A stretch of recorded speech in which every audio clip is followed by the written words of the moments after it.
Um colégio que é... Por exemplo, vamos dar um exemplo. Nos Estados Unidos, tem estados onde você tem que ensinar, junto com a teoria da evolução, tem que ensinar a teoria chamada criacionismo, se eu não me engano. Que é religiosa, que Deus criou a Terra. Mas inclusive a teoria do Darwin não diz que Deus não criou, né? É apenas uma coisa que chama-se teoria hoje em dia por chamar, porque na realidade é uma teoria mais do que provada e comprovada.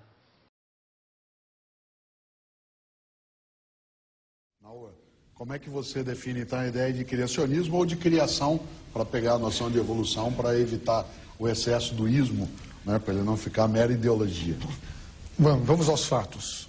Boa parte praticamente da interpretação evolucionista no campo da biologia parte da organização mais ou menos ordenada dos fósseis na coluna geológica. É o principal argumento, muito embora desde a biologia molecular, os relógios moleculares, a microbiologia, procura realmente, de maneira aparentemente independente, descrever realmente o processo evolutivo, praticamente o registro fóssil que concede ou confere os principais elementos para a construção realmente do modelo evolutivo.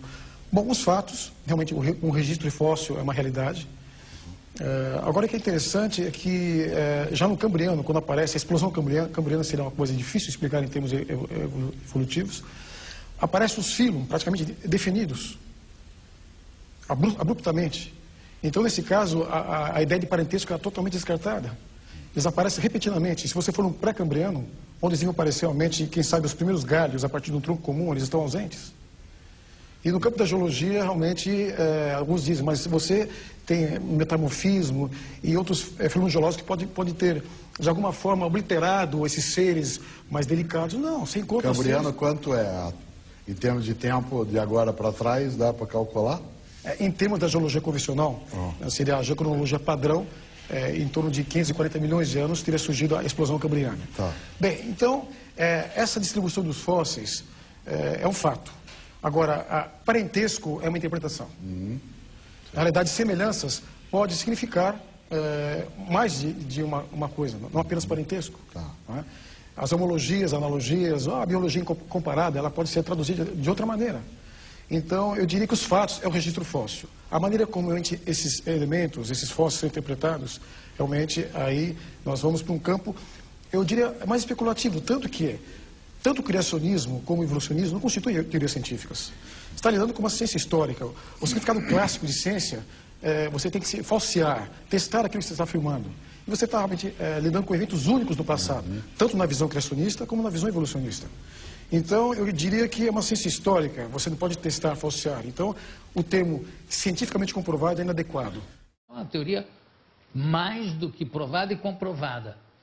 Cientificamente comprovado é inadequado. Não é perigoso um Estado que determina que a criança tem que aprender um conto de fadas? Um conto de fadas que conta em que dia foi criada a Terra, quanto tempo durou. Não é uma coisa meio absurda? Você está chamando isso de conto de fada? Estou.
estão na escola que eu não confio, que eu vou lá verificar se está tudo bem.